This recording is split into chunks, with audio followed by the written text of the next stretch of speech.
Dapat ang pinuno po natin na isasanla ang laway.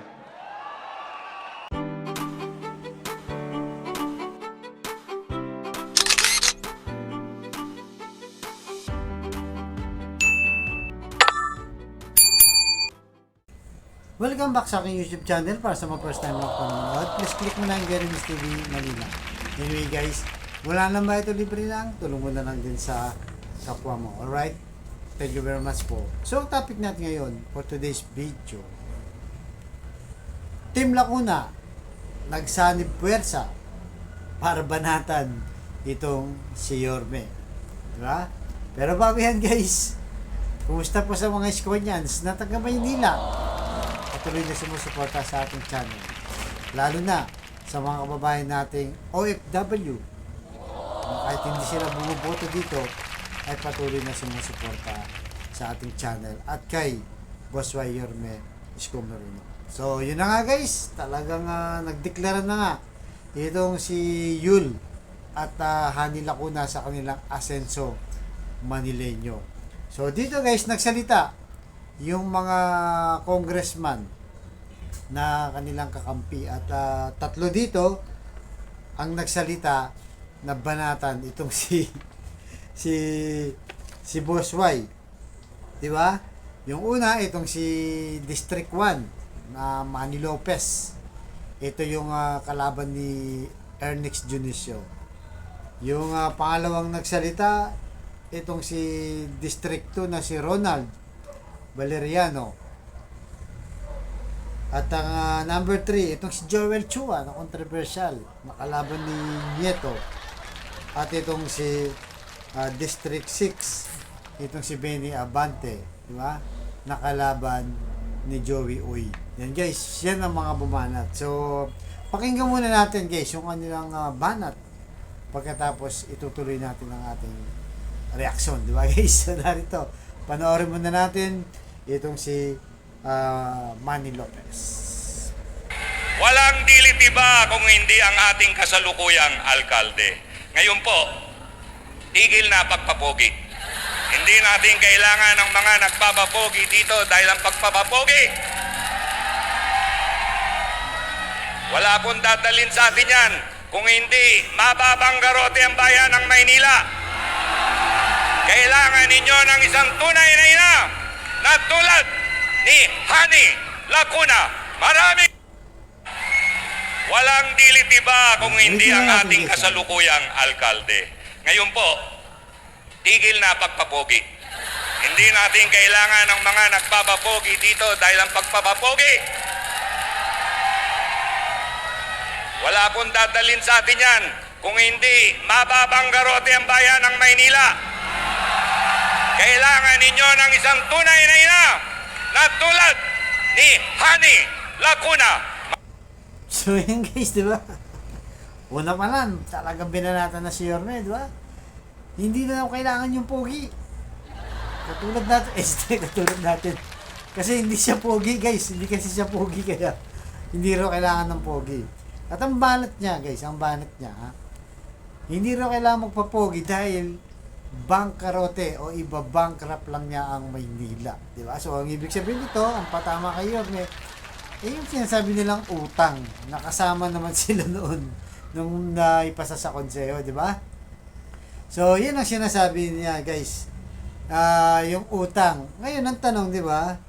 Yung utang, matagal na natin itong in-explain at sa mga vlog, alam naman yun guys na sinabi natin isa-isa. Yung inutang niya, hindi naman niya inutang yun para sa sariling bulsa niya. Di ba? Nagpatayo siya ng mga public world class na eskwelahan. Di ba? Ngayon, di ba? Nakatayo na. Binlag natin, nakatayo na yung 4 na world class. Yung Manila Science Public School. Di ba? Yung Dr. Alejandro. Yung Rosario Elementary School. Di ba? At yung Ramon Magsaysay na patapos na guys. Yan ang pinanggalingan, di ba, nung inutang ni Yorme. At saka siyempre yung inutang niya, hindi naman utangin ni Yorme kung alam niya mababangkrap ang Maynila. Di ba? In advance lang ni Yorme yung dapat kitain ng Maynila, kaya nag-loan siya. alam naman nila yun. Kasama pa nga si Hani dun sa press con, di ba? Inutang nila para maipatayo yun. So ngayon, sino ang nakikinabang? Hindi ba mga mahihirap na kababayan natin, di ba? Na mga Manileño na nag-aaral lang sa public school, pero ngayon, di ba guys, ano na, para na silang nasa international school, naka-aircon na, tuwang-tuwa. Yung mga estudyante at mga guro, nakakapag-aral na sila ng mabuti. Convenience na sa kanila. At ang pinaka-importante, di ba, bukod dun sa public school, Manila Zoo, World Class Manila Zoo, bagong ospital ng Maynila, yung mga pabahay ni Yorme, condominium, di ba? Condominium, Paseco, yan ang mga naipatayo dyan. Di ba? Tsaka yung Manila Field Hospital, kasama yan guys. Nung pandemic. At ang pinaka-the best dito, walang korupsyon, di ba? Di sana sampan nyo ng kaso. Di ba? Dapat sinampan nyo ng kaso kung may korupsyon dyan. Wala naman eh. Talagang pawang paninira lang, di ba? Yung mga banat na lang ganito. Kaya wala, exam guys. So sunod natin, itong si Ronald Valeriano ng District 2. Sige, sabihin mo muna kung ano sa'yo. Marami! Yan. Ay, si Joel Chua na pala to guys. Wala na pong magaling kung hindi ikaw. Hindi po maganda yung ganyan. Ang dapat na pinuno po natin ay isang tao na may integridad. Ang pinuno po natin dapat sa Maynila ay yung may isang salita. Dapat ang pinuno po natin na isasanla ang laway. Alam po ninyo, napakahirap maging pinuno, lalong-lalo na kung ang pagmamahal mo ay wala sa lungsod, kung hindi nasa iyong sarili lamang.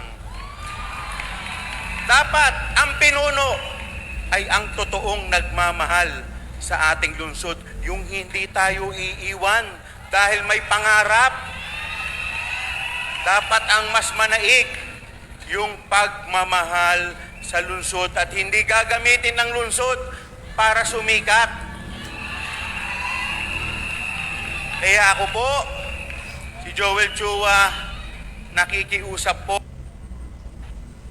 So yun guys, dyan muna tayo si Joel Chua. Diba?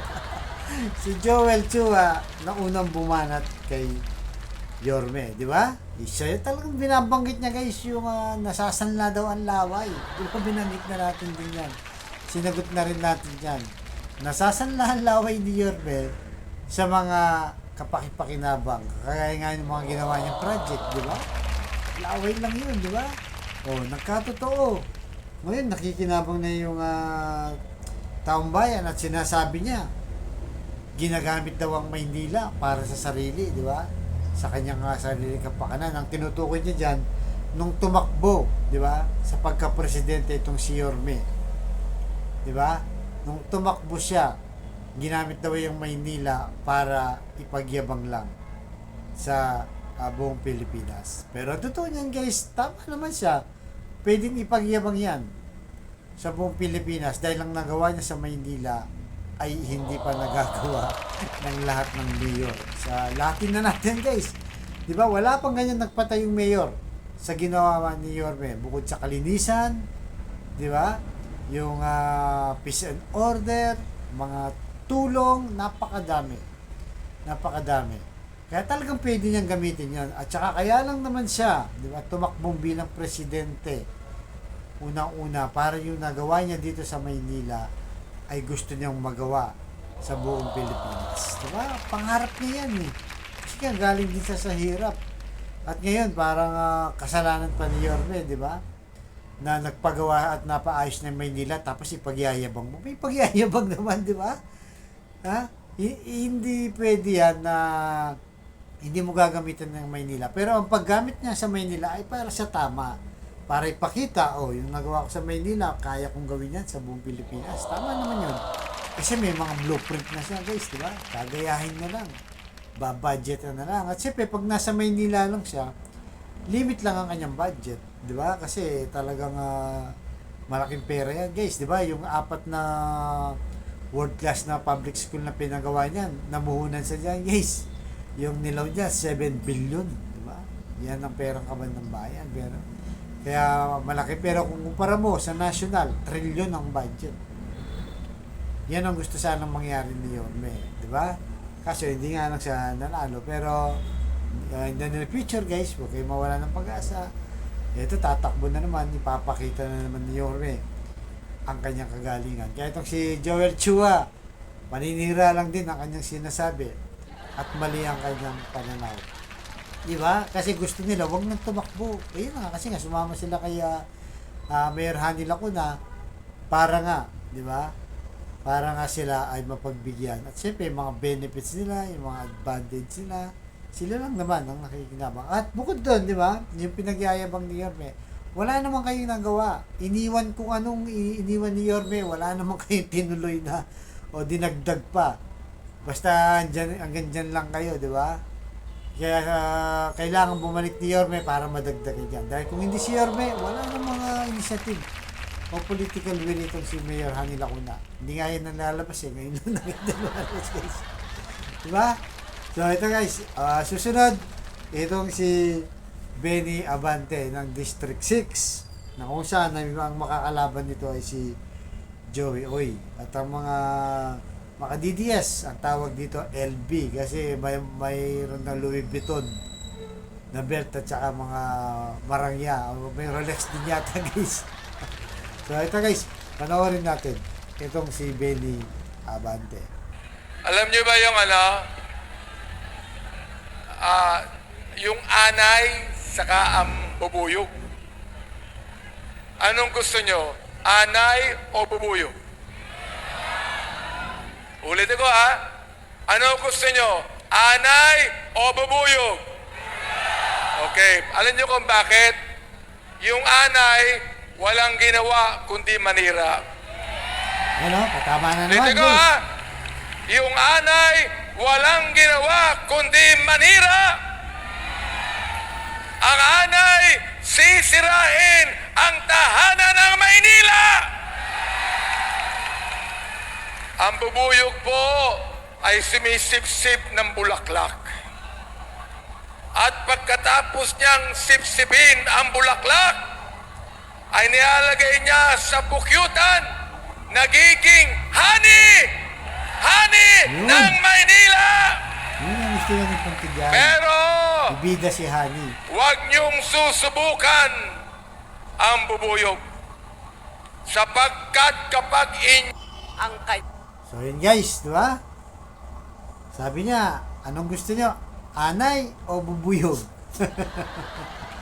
Yung anay daw, naninira daw. So sinasabi niya dyan, si Yorme, sinisiraan sila. Ano ba sinisira ni Yorme sa kanila, di ba? Totoo naman, ang sinasabi ni Yorme, wala silang ginawa. At maraming reklamo ng taga Maynila, di ba? Sa mga ginagawa nila. Kaya sa mga serbisyo, kagaya nung sinasabing online registration, pupunta ka lang sa barangay health center, kailangan mo pa ng online. Kung senior yan, o kaya kung emergency yan. So talagang nakakatuwa itong si Benny Abante. Sinasabi niya yung honey daw, yung bubuyog daw, sinisip-sip yung bulaklak para magkaroon ng honey. Pero totoo niyan, siya yung sumisip-sip. Di ba? Dito kay honey, siyempre nakikinabang yan, guys. Alam naman natin yan, di ba? Maraming pabor ang nakukuha nila. Kaya kahit nakikita siguro nila na wala naman talagang initiative o political will itong si Mayor Hani Lacuna, ay sumama sila dito, di ba? So itong si Benny Abante na kung saan ay binabanatan ngayon, guys, di ba? Kaya wala yung sinasabi niyang anay, hindi totoong naninira si Yorme. Nagsasabi lang siya ng totoo na wala kayong ginawa dyan, di ba? At pinabayaan nyo yung Maynila. Kaya ang taong bayan mismo ang sumisigaw, di ba? Hindi naman sarili niya yun eh. ang taong bayan sumisigaw ng bumalik ka na, Yorme, bumalik ka na, Yorme. Yan, makikita naman natin guys, di ba? Kung ano yung sinasabi ng taong bayan, kung kahit saan siya magpunta ay talagang dinudumog siya at tuwang-tuwa ang tao. So, narito naman itong si Han, kasi itong si Yul, hindi ko na nirecord. Puro ano lang yung kay Yul eh. Puro papuri lang kay Danny Lacuna, yung namayapa. Di ba? Yung tatay ni Hani Lacuna. Di ba? Siyempre, wala na silang pwedeng ipagmalaki dahil wala na si Yorme.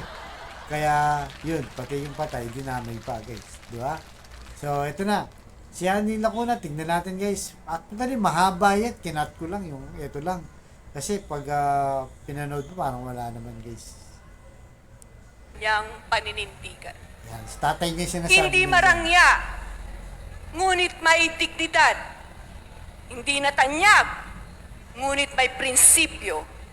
Hindi man nakakahigit, ngunit hindi naging taksil para sa pansariling kapakanan.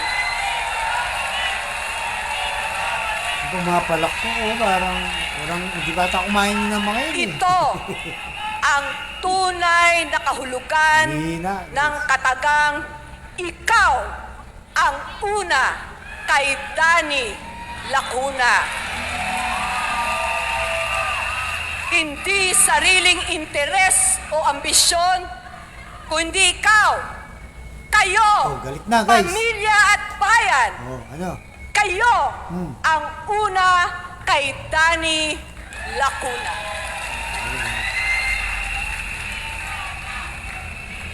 Tatlong taon na ang nakaraan. Tumayo ako sa inyong harapan at hinandog ang programa at pangako ng Asenso Manilenyo. Ang pangakong ipagpapatuloy ang mga nasimulang programa. Tayo ay kaisang lahat sa pagsisikap na nagbunga ng mga programang Asenso Manilenyo. Ang bawat isa sa atin may naging tungkulin upang maging ganap na katuparan ang iba't ibang inilatag na proyekto. Huwag po tayong magkakamali. Ang tagumpay ng lungsod ay hindi dahil sa iisang tao lamang, kundi sa pagpupunyagi nating lahat. Hindi natin nilimot ang ating pangako. Naghigpit man tayo ng sinturon, ipinagpatuloy pa rin natin ang mga nasimulang programa. Ang lahat ng mga pananagutan ay inako natin at hindi tinalikuran. So yun guys, di ba? Napanood nyo. Di ba? Itong siya ni Lacuna. Binibida niya yung kanyang yumaong ama. Sumalangit na kanyang kaluluwa. Pero sabi niya guys, di ba? Napansin nyo pa din sa speech niya. Sabi niya na yung programa daw na tinutukoy niya ay tinuloy daw. Kaya daw naging successful. Pero, sinasabi niyang programa, wala naman siya binanggit kung anong programa, guys. Di ba? At saka wala tayong nakita, guys. Dito sa District 5 ng Maynila, wala akong nakita kung anong pinagawang malalaking proyekto kagaya ni Yorme. Di ba? Mayor ka na eh. Pwede ka na mag-decide sa gusto mo, di ba? Yung sa konseyo, pupukpukin mo lang yan. Sasabihin mo, ito programa ko. Aprobahan niyo yung budget. Patayo tayong malalaking eskwelahan. Ituloy natin yung ginawa ni Yorme. Di ba? Hindi niya masabi-sabi guys eh. Kasi ang lumalabas doon, si Yorme ang umaharap. Siyempre siya yung mayor eh. Kaya sinasabi niya ngayon, yung mga programa daw na itinuloy niya, ano nga ba tinuloy na programa? Wala naman guys. Siguro kung sinasabi niyang programa, yung ayu-ayuda, bigay-bigay ng tulong. Normal lang yun. Lahat naman ng mayor nagagawa yun. Ang tanong natin dito, yung malalaking project, asan na? Di ba? Asan na yung ginawa nyo? Di ba? Asan na yung ginawa nyo? Eh, kaya nga, nagre-reklamong taong bayan, walang nakikita. Yan ang hindi nakita nila Hani Lacuna. Tsaka yun, yung Asenso Manileño na sinasabi na yan. Diba guys? Wala tayong nakita. Kaya nga yung tao, pinababalik si Yorme. 3 taon kayong iniwan dyan. Yung isang malaking project, hindi kayo nakapagtayo. Anong ginawa nyo? Diba? Nandyan no, ginawa na ni Yorme, itutuloy nyo lang. Sinabi nyo, tinuloy ang programa. Wala naman sa sinabi. Programa, diba guys? Ano sa tingin nyo? At napansin nyo ba guys, diba? Sa kanyang speech, seryoso. Makita mo yung tao, pumapalakpak naman pero parang nanghihina. Parang hindi ba bukal sa kanilang kalooban. Hindi kagaya kay Yorme guys, diba? Kapag siya yung nagsalita at pumunta sa venue, tuwang-tuwa ang mga nasa crowd. Talaga naman nangiyawan, chill lang, di ba? Parang nakipag-usap lang at nagpapatawa. Itong si Mayor Hani Lacuna, ang hirap tumawa guys. Alam mo siguro kung vlogger ka ni Hani Lacuna, di ba? Mukhang may stress ka, tatanda ka agad. Puro seryoso guys. Parang galit pa, di ba? Talagang wala. Kahit sa speech guys, talong-talo siya ni Yorme. Kasi pag si Yorme ang bumanat, di ba? Ito guys, papakita lang natin. Di ba pag si Yorme ang nag-speech, lahat masaya. Di ba guys? Lahat masaya. Talagang naghihiyawan ng mga tao. Di ba? O, tingnan natin guys, oh.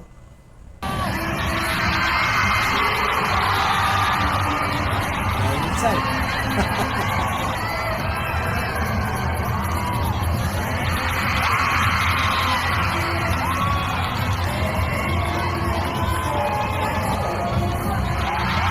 Diba guys? Ang saya, diba? Ang saya pagka kay Yorme. Diba? Chill lang mga tao. Tuwang-tuwa sila. Hindi ka. Talagang bukal sa kalooban. Talagang masayang masaya. Hindi ka may stress. Babata ka dito kay Yorme. Pagka siya yung sinuportahan mo. Pero dito kaya nila ko na, tatanda ka kagad dyan guys, di ba? So, yan po guys, anong masasabi nyo? Di ba? Sa banat nila kay Yorme, mukhang sablay lahat guys. Basta tayo, tuloy-tuloy lang tayo. Alam natin na lahat ng ginawa ni Yorme ay maayos at ang nakikinabang ngayon ay ang mga batang Manileño, mga mahihirap, di ba? Na talagang hinahanap-hanap ang ating boss by Yorme. So, malapit na guys. Filing na ng sa Martes.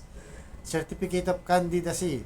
Tandaan po natin vote straight po tayo. Lahat. Wala na tayong ilalaglag dyan. Sa mga 1st district hanggang 6th district, straight na po natin yan para mabilis ang pag-asenso. Ito tulad niya asenso ng Maynila dahil kay Boss Y. Alright guys, hanggang dito lamang po. Huwag kayong susunod kong vlog. Maraming salamat.